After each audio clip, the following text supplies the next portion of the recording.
Direction Montferrand avec notre invitée Martine Rebréand. Bonjour. Oui, Rebréand, bonjour. pardonnez-moi, je vous ai... Non, c'est pas grave.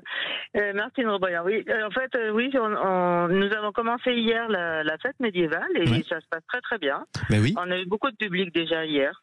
voilà, les médiévales de Montferrand, tout simplement, avec une polémique qui date de l'année dernière. Des opposants au spectacle utilisant des rapaces avaient appelé à l'interdiction de cette utilisation. Une réunion, si je lis le Parisien aujourd'hui en France, s'est tenue avec l'adjoint en charge de la protection animale à la mairie.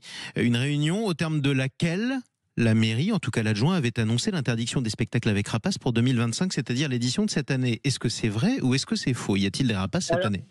Pour le moment, j'ai pas pu vérifier. C'est ce que nous soutient la page en disant qu'il y a eu effectivement un conseil municipal dans lequel une charte aurait été adoptée, mais nous n'en avons pas eu connaissance déjà. Mhm.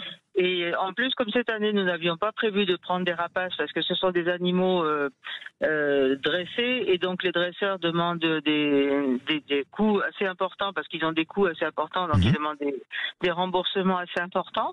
Notre budget ne nous permet pas de prendre chaque année des troupes aussi onéreuses. Bien sûr. Pareil que de même que les tournois équestres, nous en prenons parfois, mais c'est pas toutes les fois non plus. Donc si je ne vois pas de faucons cette année, c'est pas nécessairement parce que ça a été interdit. D'ailleurs, vous n'êtes pas au courant que ça l'a été. Non, C'est non, juste parce que... J'ai cherché sur le site, oui.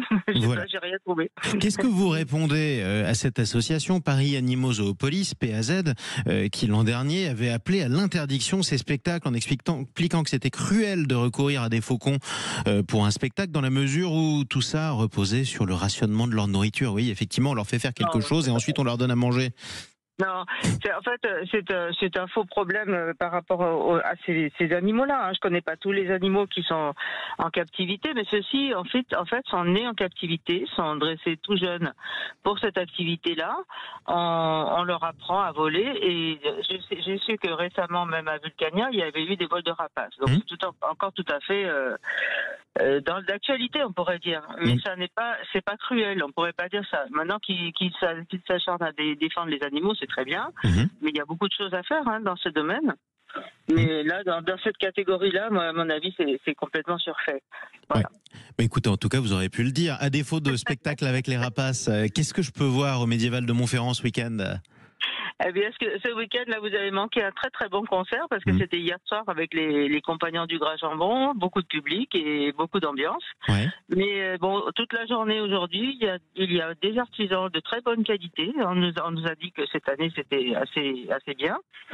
Et puis nous avons les camps des guerriers, un nouveau prestataire qui fait jouer les enfants et les adultes autour des combats, mais c'est très très ludique et c'est très amusant. Et pareil, j'en ai eu des très bons échos hier. Voilà, il continue aujourd'hui, donc vous avez de quoi vous amuser. On a aussi la petite ferme, on a les chevaux qui passent dans les rues régulièrement et dans les tours de tour. Voilà. Et nous avons du théâtre sur la place Poly. Mais voilà, mais écoutez, ça fait un beau programme, tout ça. En tout cas, merci beaucoup pour cet éclairage, Martine Rebréand. Merci beaucoup et puis merci de nous écouter. Toujours. Et venez nombreux. Vous avez tous la parole.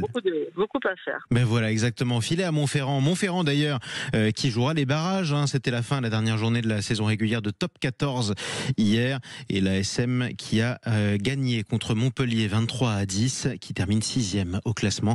Match à prévoir contre l'Aviron Bayonnais, ce sera chaud, très chaud.